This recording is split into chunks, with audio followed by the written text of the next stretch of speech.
লেখাটা এভাবে শুরু করি। 4 দিন জ্বরে ভুগলাম। জ্বরে পড়ার আগে আমি ঠিক করেছিলাম একটি ছোট গল্পে হাত দেব। অনেক দিন গল্প লিখিনি, অথচ অনেক দিন থেকেই অনুভব করছি আমার বুকের ভেতর অনেকগুলো গল্প কাঁদছে। ভেতর থেকে গল্পগুলো বেরিয়ে আসার জন্য ক্রমাগত আমার উপর চাপ সৃষ্টি করে আসছে। না লিখতে না লিখতে না লেখার স্বভাবটি এতই গাঢ় মূল হয়েছে, লিখতে বসলে আমার মানসিক স্নায়ুগুলো বিকল হয়ে যায়। হয়তো 10 লাইন, হয়তো আধ পাতা, হয়তো 1 পাতা, এভাবে চলতেই থাকে। কিন্তু গল্প আর শেষ হয় না। আমি চট্টগ্রাম বিশ্ববিদ্যালয়ের প্রফেসর মহিতুল আলমকে কথা দিয়েছিলাম, তাদের কালধারার জন্য অবশ্যই একটি গল্প মে মাসের মধ্যে পাঠাবো। গল্প তো পাঠান সম্ভব হয়নি। আমার ভেতরে যে অক্ষমতা সেটা অকপটে কবুল করলাম। এখন বাইরের একটা ফ্যাক্টরের দিকে সকলের দৃষ্টি আকর্ষণ করতে চাই। আমি খুব সামান্য লেখক, এদেশে আরও অনেক লেখক আছেন। তারা সমস্যাটিকে কিভাবে দেখেন আমার জানার ভীষণ কৌতূহল হলো। একবার লিখতে যদি কোনো রকম বাধাগ্রস্ত হই, সে গল্প হোক, কবিতা হোক, কিংবা সংবাদপত্রের নিবন্ধ, যাই হোক না কেন, সে লেখায় সারাদিন আর মন বসানো সম্ভব হয় না। আমাদের বিদ্যুতের লুকোচুরির বিষয়টি সকলেই জানেন, সুতরাং ও নিয়ে আমি কিছু মন্তব্য করব না। আমি আমার পেশাগত অভিজ্ঞতার কিছু বয়ান এখানে রাখতে চাই। ধরুন আজকের দিনটার কথা। আজ মানে জুন মাসের 7 তারিখ 2000 সাল। সকাল 9টা থেকে চেষ্টা করছি একটা বিশেষ লেখায় মন বসাতে। লিখতে শুরু করলেই হুট করে বিদ্যুৎ চলে যায়। একবার চলে গেলে তিনি কবে আসবেন সেটা কেউ বলতে পারে না। 80-র দশকের দিকে কলকাতার একটি বাড়িতে আমি যাওয়া আসা করতাম। পরিবারের কর্ত্রী ভদ্রমহিলা, বৃদ্ধা এবং শারীরিকভাবে পঙ্গু। সে সময় কলকাতায় খুব ঘন ঘন লোডশেডিং চলত।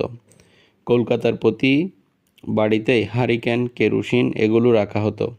আমি যে বাড়িতে যেতাম সে বাড়ির কর্ত্রী ভদ্রমহিলা শারীরিক অক্ষমতার কারণে চট করে হারিকেন ঝালাতে পারতেন না।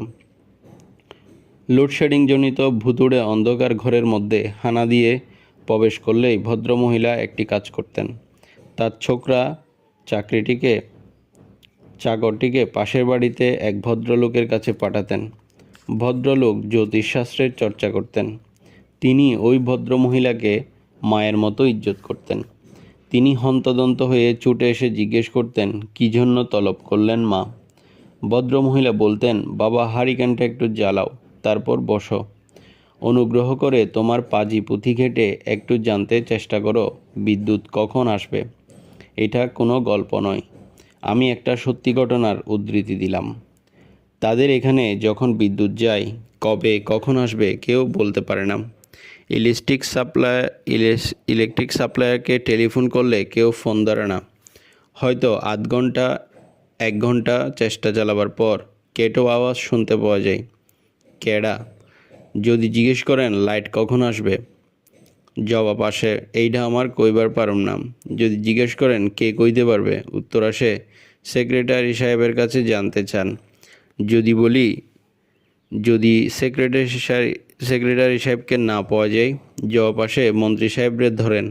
আমি তাকে বুঝিয়ে বলতে চেষ্টা করি, মন্ত্রী সাহেব কি আমার মতো একজন সামান্য মানুষের টেলিফোন রিসিভ করবেন? ওপার থেকে আরও চমৎকার জবাব আসে, মন্ত্রী সাহেব না ধরলে ক্ষতি নেই, প্রধানমন্ত্রীরে করেন। আমি আর কথা বাড়াতে সাহস পাই না। যদি বলি প্রধানমন্ত্রী আমার টেলিফোন ধরার জন্য বসে নেই। ইলেকট্রিক সাপ্লাইয়ের যে লোকটি সবচেয়ে মোক্ষম পরামর্শ আমাকে দেবে, একবার আল্লাহর কাছে টেলিফোন কইরা দেখেন। সেই কাজটি আরও কারো সঙ্গে পরামর্শ না করেও আমি করতে পারতাম, কিন্তু লাভ হতো না। ঢাকায় ইলেকট্রিক সাপ্লাই আল্লাহর হুকুমে চলে না, কার হুকুমে চলে কেউ বলতে পারে না। একবার দেখা গেল লোডশেডিং যখন ভয়ঙ্কর আকার ধারণ করলো, মন্ত্রী পাল্টানো হলো। খুব একজন সুলক্ষণযুক্ত লোককে বিজলি মন্ত্রী বানানো হলো। ভদ্রলোকের নামটিও চমৎকার, নুরুদ্দিন। বিদ্যুতের আলো না থাকুক, মন্ত্রী সাহেবের নামের মধ্যে আলোর উপস্থিতি দেখে সকলে খুব আশান্বিত হয়েছি। এবার নুরুদ্দিন নূরে নূরে সয়লাভ করে দেবেন। তারপরেও যখন লোডশেডিং হতে থাকলো, সকলে নুরুদ্দিনকে বকাঝকা করতে লাগলো। এবার বকাঝকার পরিমাণ অনেক বেশি, কারণ নামটি রফিকুল ইসলাম নয়, নুরুদ্দিন। তারপর একদিন দেখা গেল নুরুদ্দিন হাওয়া, কোথায় গিয়েছে কেউ বলতে পারে না। তারপরেও যখন লোডশেডিং চলতে থাকলো, জবরদস্ত আমলা কামরুল ইসলাম সিদ্দিকীকে পিডিবির মাথায় বসিয়ে দেওয়া হলো। সকলে বলাবলি করতে থাকলেন, এই লোক ভীষণ করিতকর্মা, যা ধরেন শেষ না করে ছাড়েন না। হায়রে আল্লাহ, 2 মাস না যেতেই কামরুল ইসলামকে ওএসডি করা হলো। ওএসডি মানে অফিসার অন স্পেশাল ডিউটি। সময়টা ঘুমে কাটাতে পারেন, ঝগড়া করেও কাটাতে পারেন, মাসের শেষে মাইনেটা পাবেন। কামরুল ইসলামকে ওএসডি বানাবার পর নতুন যে উপসর্গটা দেখা দিল, গোটা বিদ্যুৎ বিভাগটাই ওএসডি ডিপার্টমেন্টে পরিণত হয়ে গেল। বিদ্যুৎ কখন আসবে কখন যাবে এটা বিদ্যুতের প্রাইভেট ব্যাপার, অন্য কারো কিছু জিজ্ঞেস করার অধিকার নেই। আমি লেখাটিকে একটু ঘুরিয়ে নিতে চাই, আশা করি বিষয়টিকে অধিক জানান দেওয়ার প্রয়োজন নেই। আমি নিরহ গোবেচারা লেখক, ঠোঁটাপাটা গদ্য লিখে খাদ্যবস্তু সংগ্রহ করি। কখনো কখনো পানীয়ের কথা যখন চিন্তা করি, সদাশয় মহাজনদের অনুগ্রহ ভিক্ষা না করে উপায় থাকে না। আমি কোনো দলীয় রাজনীতি করি না।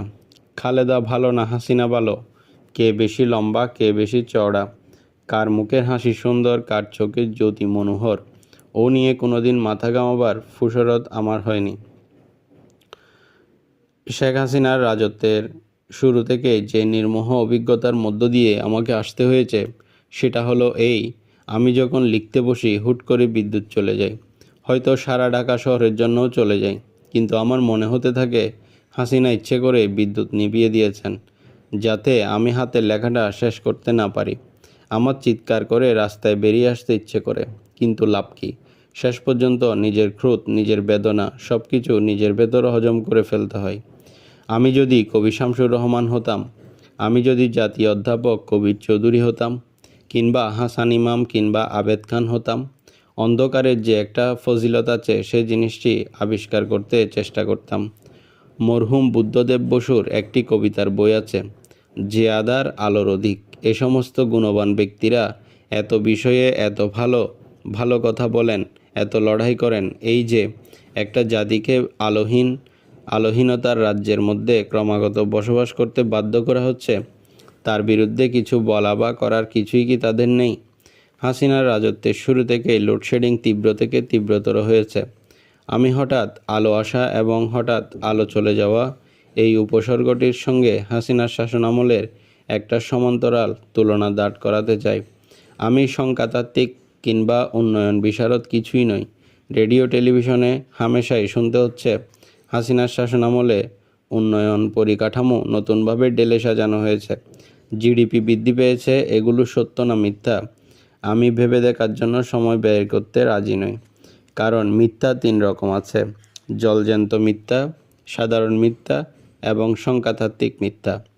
আমি একটি ছোট জায়গায় দিনরাত আটকা পড়ে থাকি, বিশেষ প্রয়োজন না পড়লে গ্রামগঞ্জে কোথাও যাইনি। যেভাবে প্রচার করা হচ্ছে হয়তো সত্য হবে গ্রামগঞ্জে একটা উন্নয়নের জোয়ার শুরু হয়েছে। তারপরেও আমি হাসিনার শাসনামলকে এভাবে মূল্যায়ন করতে চাই। হাসিনার শাসনকালে বিদ্যুৎ আসে বিদ্যুৎ যায়, এটা জ্ঞান, বিদ্যা, সংস্কৃতি, শিক্ষা সব ব্যাপারে সমানভাবে প্রযোজ্য। আমি এভাবেই মূল্যায়ন করি। আজকের কাগজ।